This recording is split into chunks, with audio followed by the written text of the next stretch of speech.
ಜಯಲಲಿತಾ ಹಾಗೂ ಶಶಿಕಲಾ ನಡುವಿನ ನಂಟಿನ ಗುಟ್ಟೇನು ಅನ್ನೋದು ಇವತ್ತಿಗೂ ಜನರ ಮಟ್ಟಿಗೆ ಒಂದು ಚಿದಂಬರ ರಹಸ್ಯವಾಗಿದೆ.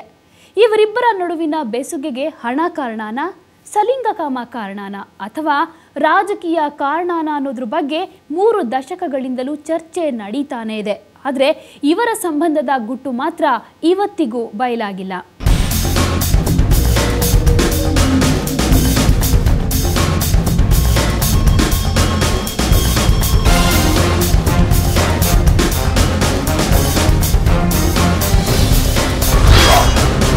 ಸಿಎಂ ಕುರ್ಚಿ ಮೇಲೆ ಕಣ್ಣು ಹಾಕಿದ್ದ ಶಶಿ,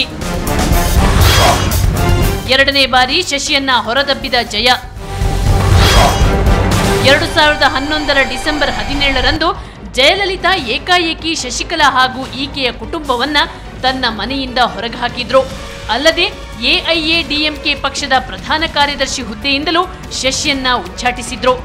ಜಯ ವಿರುದ್ಧ ಅಕ್ರಮ ಆಸ್ತಿ ಹೊಂದಿದ ಆರೋಪದ ಮೇಲೆ ವಿಚಾರಣೆ ನಡೆಯುತ್ತಿದ್ದ ಹಿನ್ನೆಲೆಯಲ್ಲಿ ಅವರನ್ನ ಕೆಳಗಿಳಿಸಿ ತಾವೇ ಮುಖ್ಯಮಂತ್ರಿ ಗದ್ದುಗೆ ಏರೋ ತಂತ್ರ ರೂಪಿಸಿದ್ರು ಶಶಿಕಲಾ. ಇದರ ಮಾಹಿತಿ ಪಡೆದ ಜಯ ಶಶಿ ಕುಟುಂಬವನ್ನೇ ದೂರ ಇಡಲು ತೀರ್ಮಾನಿಸಿ ದಿಟ್ಟ ಕ್ರಮ ಕೈಗೊಂಡಿದ್ರು.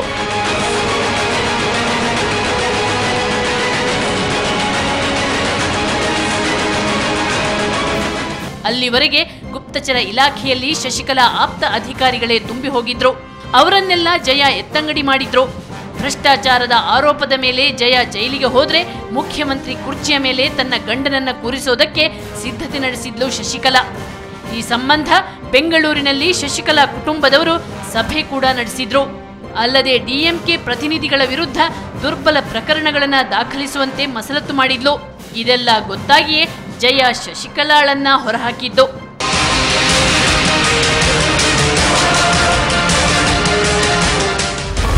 ಮತ್ತೆ ಒಂದಾದ ಜಯ ಶಶಿ ಬೇಕು, ಆಕೆಯ ಗಂಡ ಬೇಡ. ಆದ್ರೆ ಕೆಲವೇ ತಿಂಗಳು ಅಷ್ಟೇ ರಾಜಕಾರಣದಲ್ಲಿ ಪದೇ ಪದೇ ಪ್ಲೇಟ್ ಬದಲಾಯಿಸುವುದಕ್ಕೆ ಹೆಸರಾಗಿರೋ ಜಯ ಇದೀಗ ತನ್ನ ಪ್ರಿಯ ಸಖಿಯನ್ನ ಮತ್ತೊಮ್ಮೆ ಅಪ್ಪಿಕೊಂಡಿದ್ದಾರೆ. ಶಶಿಕಲಾರನ್ನ ಪಕ್ಷದಿಂದ ಉಚ್ಚಾಟಿಸಿ ಹೊರಡಿಸಿದ ಆದೇಶವನ್ನು ಇದೀಗ ವಾಪಸ್ ಪಡೆದಿದ್ದಾರೆ. ಶಶಿಕಲಾ ನನಗೆ ವಿವರವಾಗಿ ಬರೆದಿರೋ ಪತ್ರವನ್ನ ಒಪ್ಪಿಕೊಂಡು ಈಕೆಯ ವಿರುದ್ಧ ತೆಗೆದುಕೊಳ್ಳಬೇಕಿದ್ದ ಶಿಸ್ತು ಕ್ರಮವನ್ನ ರದ್ದುಪಡಿಸಲಾಗಿದೆ ಎಂದು ಜಯ ತಿಳಿಸಿದ್ದಾರೆ. ಆದ್ರೆ ಶಶಿಕಲಾ ಗಂಡ ನಟರಾಜನ್ ಹಾಗೂ ಆಕೆಯ ಸಹೋದರ ಸುಧಾಕರನ್ ವಿರುದ್ಧ ತೆಗೆದುಕೊಂಡಿರುವ ಶಿಸ್ತು ಕ್ರಮ ಮುಂದುವರೆದಿದೆ.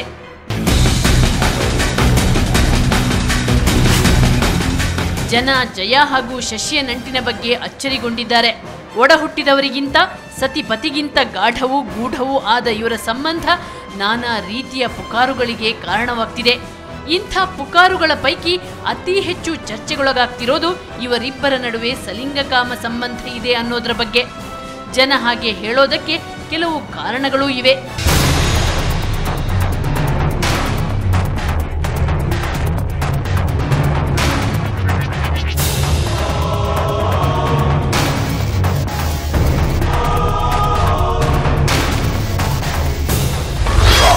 ನಲವತ್ತೆಂಟು ಜನರ ಸಾವಿಗೆ ಕಾರಣವಾದ ಪುಣ್ಯ ಸ್ನಾನ, ಪ್ರಾಣಸಖಿಯ ಜೊತೆ ಜಯಾರ ಷಷ್ಠಿ ಪೂರ್ತಿ. ಜಯ ಹಾಗೂ ಶಶಿ ನಡುವೆ ಸಲಿಂಗ ಸಂಬಂಧ ಇದೆ ಅನ್ನೋದಕ್ಕೆ ಜನ ಅನೇಕ ನಿದರ್ಶನ ನೀಡ್ತಿದ್ರು. 1992ರಲ್ಲಿ ಗೆಳತಿಯೊಂದಿಗೆ ಕುಂಭಕೋಣಂನಲ್ಲಿ ಮಹಾ ಕುಂಭಾಭಿಷೇಕ ಮಾಡಿದ್ರು. ಮೊದಲ ಬಾರಿಗೆ ಸಿಎಂ ಆಗಿದ್ದ ಜಯ ಗೆಳತಿ ಶಶಿ ಜೊತೆ ಅಲ್ಲಿ ಪುಣ್ಯ ಸ್ನಾನ ಮಾಡಿದ್ರು. ಇವರಿಬ್ಬರ ಪುಣ್ಯ ಸ್ನಾನ ನೋಡಲು ಸಾವಿರಾರು ಜನ ಸೇರಿದ್ರು. ಅಲ್ಲಿ ಕಾಲ್ತುಳಿತ ಉಂಟಾಗಿ 48 ಮಂದಿ ಸತ್ತು ಹೋಗಿದ್ರು. ಇಬ್ಬರು ಹೆಂಗಸರು ಜಲಕ್ರೀಡೆ ಆಡಿ 48 ಮಂದಿಯನ್ನ ಕೊಂದಿದ್ದಾರೆ ಎಂದು ಆಗ ವಿರೋಧ ಪಕ್ಷದ ಮುಖಂಡರಾಗಿದ್ದ ಕರುಣಾನಿಧಿ ತೀವ್ರವಾಗಿ ಟೀಕಿಸಿದ್ರು.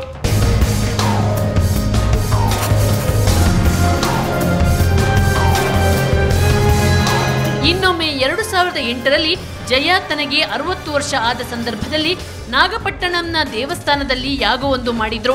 ಆದರೆ ಷಷ್ಠಿ ಪೂರ್ತಿ ಪ್ರಯುಕ್ತ ಗಂಡ ಹೆಂಡತಿ ಮಾಡಬೇಕಾದ ಪೂಜೆಯನ್ನ ಮಹಿಳೆಯರಿಬ್ರು ಮಾಡಿದ್ದು ಪರಸ್ಪರ ಹಾರ ಬದಲಾಯಿಸಿಕೊಂಡಿದ್ದು ಭಾರೀ ಚರ್ಚೆಗೆ ಕಾರಣವಾಗಿತ್ತು. ವಿರೋಧ ಪಕ್ಷಗಳಂತೂ ಜಯ ಶಶಿಯನ್ನ ಮದುವೆ ಆಗಿದ್ದಾರೆ ಎಂದೇ ಪ್ರಚಾರ ಮಾಡಿದ್ರು.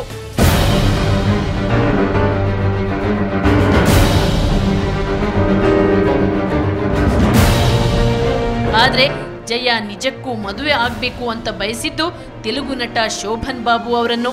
ಕೆಲವರಂತೂ ಇವರು ಮದುವೆ ಆಗಿದ್ದಾರೆಂದು, ಇವರಿಗೆ ಒಬ್ಬ ಮಗ ಇದ್ದಾನೆಂದು ಹೇಳುತ್ತಾರೆ.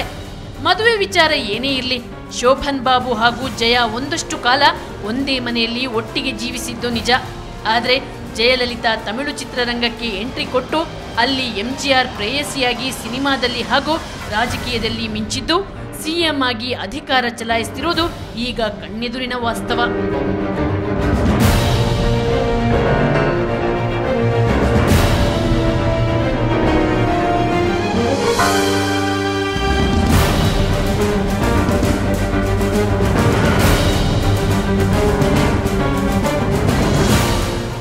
ರಾಜಕೀಯದಲ್ಲಿ ಶಾಶ್ವತ ಮಿತ್ರರಾಗಲಿ ಶಾಶ್ವತ ಶತ್ರುಗಳಾಗಲಿ ಇರೋದಿಲ್ಲ ಅಂತಾರೆ. ಇದೇ ಮಾತು ಜಯಲಲಿತಾ ಹಾಗೂ ಶಶಿಕಲಾ ಸಂಬಂಧಕ್ಕೂ ಅನ್ವಯಿಸುತ್ತೆ. ಕೆಲವೇ ದಿನಗಳ ಹಿಂದೆ ಪರಸ್ಪರ ಕಿತ್ತಾಡಿಕೊಂಡು ದೂರವಾಗಿದ್ದ ಈ ಜೋಡಿ ಈಗ ಮತ್ತೆ ಒಂದಾಗಿದೆ. ಇದು ಅನೇಕರ ಅಚ್ಚರಿ, ಕುತೂಹಲ, ಜಿಗುಪ್ಸೆಗೂ ಕಾರಣ ಆಗಿದೆ. ಎರಡು ಜಡೆ ಸೇರಿದ್ರೆ ಜಗಳ ಖಾಯಂ ಅನ್ನೋ ಮಾತಿನ ಹಿನ್ನೆಲೆಯಲ್ಲಿ ಇವರಿಬ್ಬರ 3 ದಶಕಗಳ ಸ್ನೇಹ ಹಾಗೂ ಸಂಬಂಧ ವಿಶೇಷವೇ ಸರಿ. ಇದು ಇವತ್ತಿನ ಸುವರ್ಣ ಫೋಕಸ್. ಮತ್ತಷ್ಟು ಇಂಟ್ರೆಸ್ಟಿಂಗ್ ಸುದ್ದಿಯೊಂದಿಗೆ ಮತ್ತೆ ಭೇಟಿಯಾಗ್ತೀವಿ. ಕ್ಷಣ ಕ್ಷಣದ ಸುದ್ದಿಗಾಗಿ ನೋಡ್ತಾ ಇರಿ ಸುವರ್ಣ ನ್ಯೂಸ್ 24/7.